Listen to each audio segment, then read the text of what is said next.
What is up, all my horror fanatics out there? Welcome back to Late Night Frights. I'm your host for this evening, the J Sloan or Jordan, back here doing another horror DVD battle for you. And as you can see, I'm at my sister's house. I'm in a different location. Most of the time when I'm in a different setting, I'm at my sister's house. So if you can hear any noise in the background, it's my niece. She's up, and I have nowhere else to shoot but in the kitchen area. So she is up. So if you hear any noise, that's my niece, Abby. Anyways, like I said, we're back here doing another horror DVD battle, and I brought a shit ton of movies with me to watch at my sister's house, and these just happen to be two films that I wanted to battle anyways. I know for sure that these two films have not been battled against each other on the channel, so just figured I would go ahead and do this. So the first film that I picked is the 2005 remake, the Amityville horror remake, which I really enjoy. I like this remake a lot, starring Ryan Reynolds. Ryan Reynolds and Melissa George, I think that's her name. So yeah, the Amityville horror remake, and then the next one I decided to battle is the 2011 Insidious.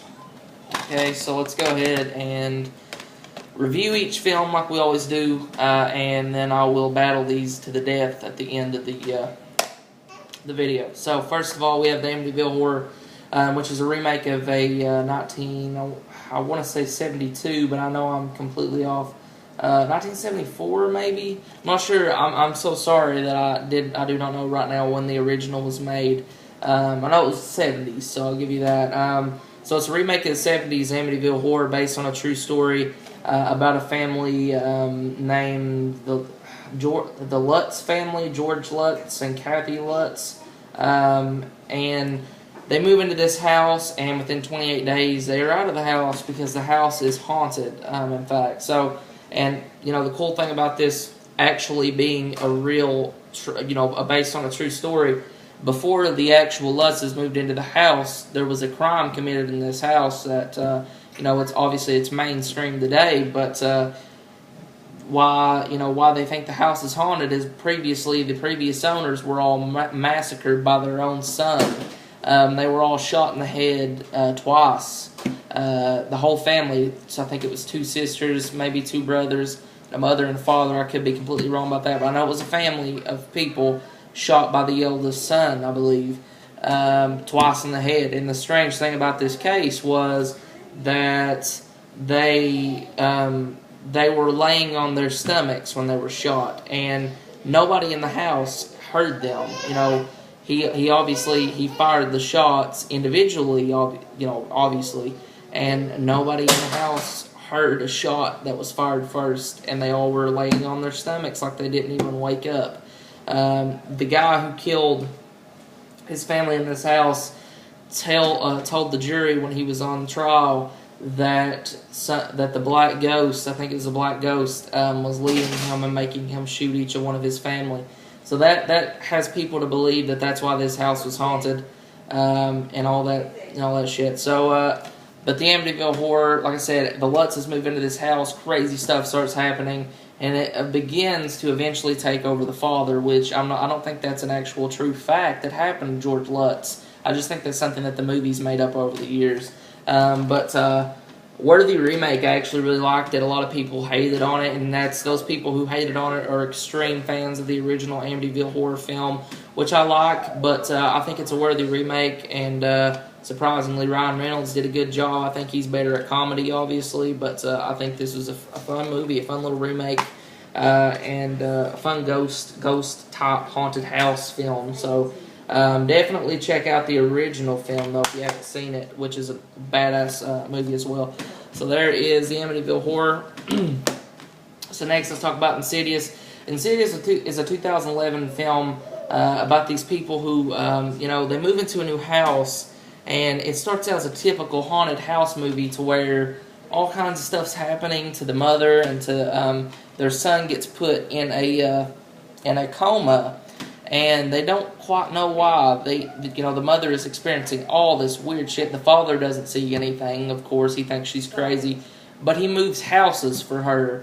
They move houses, and something falls them over, and they soon realize the very scary realization that the house is not haunted. Their son is, and that's why he's in a coma. He has they call him a traveler in the film. He has an ability to go out of body experiences where, like in one of his drawings, he likes to draw. He said, "Last night I watched myself sleep, and then I flew away," and goes, to like the paranormal realm. And then there's these demons trying to get into his body, and there's this one really messed up demon who kind of looks like Darth Vader. But basically, it's about him, losing his body slowly. His mental state is gone, but they need to try to find him. And his father soon realizes that he was a traveler when he was younger, and they blocked it out of his memory because something tragic happened to him. And they blocked it out of his memory. So he has to realize that he can do the same thing his son can, and he's got to go get his son. Now, Insidious Chapter 2 is going to be out next month. I'm going to check it out. The trailer didn't look too bad. I'm going to be honest. A lot of people have flaws with the trailer. I think it should be a standalone film myself, but if they want to make a sequel, what the hell, it can't be too bad. I'm going to say it's going to be bad. But it's not going to be better than the original Insidious, which I really dig. I love this movie. So yeah, Insidious. And you can hear my niece, obviously. Okay, so round one of the... let's start the DVD battle. Round one of the battle is body count. Now, which one had a higher body count? Well, for the fact that nobody really died in Insidious, and there was a family murdered in this film, I'm gonna have to give the round one to the Amityville Horror, because there really wasn't people who died in Insidious. There were the ghosts and the demons that had passed, but there was no physical deaths in Insidious. So I'm gonna have to give the round. Well, yeah. Wait a second. There was one in Insidious, but I'm not going to give that away. So I'm still going to give the round to the Amityville Horror. Okay, round two is story and originality. The Amityville Horror was a true story. Sorry about that, guys. Amityville Horror was a true story, so therefore it wasn't too original. Plus, it's a 2005 remake of a film that already exists. So I am going to give the round to Insidious because it did have a really well done plot, and the cast really acted it out well. And it had that creepy vibe to it. It just felt really good. It's a nice throwback to old style ghost possession films. And it was original. It kind of got some of its. I can tell if you watch it, it's got some of its ideals from Poltergeist and stuff like that. But it's still a badass movie, and it's definitely more original due to the fact that that's already been done. So let's go ahead and see Blood, Guts, and Gore for round three. These are not slasher films, guys. You got to note that. These are not bloody, gory films. These are typically psychologically terrifying films. They're not trying to be bloody over the top. They're trying to mentally break you down. And not with your, weaken your stomach gore. So this is an unfair round because neither of them had too much blood or guts or gore. I'm just going to base this round, since they are both ghost films. Which one had a scarier shit? Let's see.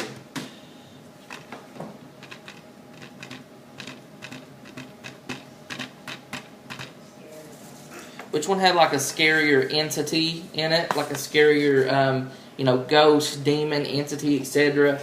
In this one, the house was haunted, which is scary as it is. There's numerous things going on in this. In this one, there was demons trying to get into a little boy's body, and then there was some ghosts that had lived previously that were trying to get into his body. I'm gonna go with Insidious on this one as well. I think it had a much scarier demon type entity. So I'm going to go with Insidious. I know that round was completely made up off the top of my head just now because I had no, I forgot going into this. There's not a lot of blood in either film. Last round, personal enjoyment and replayability. Now, which one would I go pop into the DVD player right now if I felt like watching it? I like the Amityville Horror remake a lot, as well as I like the original Amityville Horror. But I'm gonna have to give this round to Insidious, because this Insidious is a really good movie, and it's a really scary movie. You know, that's hard for me to say about a lot of movies, because I don't get scared that easily from movies.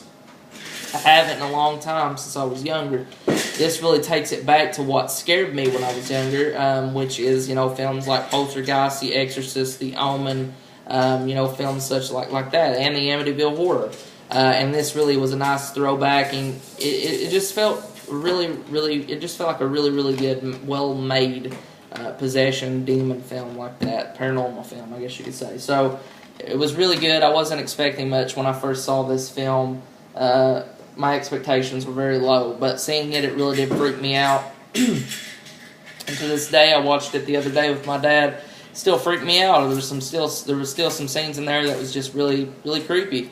But don't get me wrong, the Amityville Horror remake is good. I think it's an overlooked remake. I enjoy it. So check it out. Check the Amityville Horror out, and check Insidious out. You can probably get both of these titles for cheap now. I got Insidious for $5 6 months ago, so you probably get it for $5. And the Amityville Horror, you should be able to get it for the same, $5. If not, I don't know what's going on with the prices, because I paid $10 for this when I got it 2 years ago, so you should be able to get it a lot cheaper now. But anyways, both films are badass, but sadly there has to be a winner. I know, I want to say both these films win, but I cannot, unfortunately. So, Amityville Horror, boom, you have died. Insidious has won, and it has taken the cake for this round, or for this DVD battle. So there you go, guys. There you go, guys. This is the Jay Sloan. You've just watched Late Night Frights. Shoot me a comment down at the bottom and tell me which one you like better. Do you like Insidious better, or do you like the Amityville Horror better? Like I said, please feel free to just share your opinion and tell me if I did a good job in this battle or not. Go subscribe to the channel if you haven't already, and subscribe to every one of the members and my second leader, All Random Things. This is the Jay Sloan once again. Until next time, guys, keep it horror. Peace.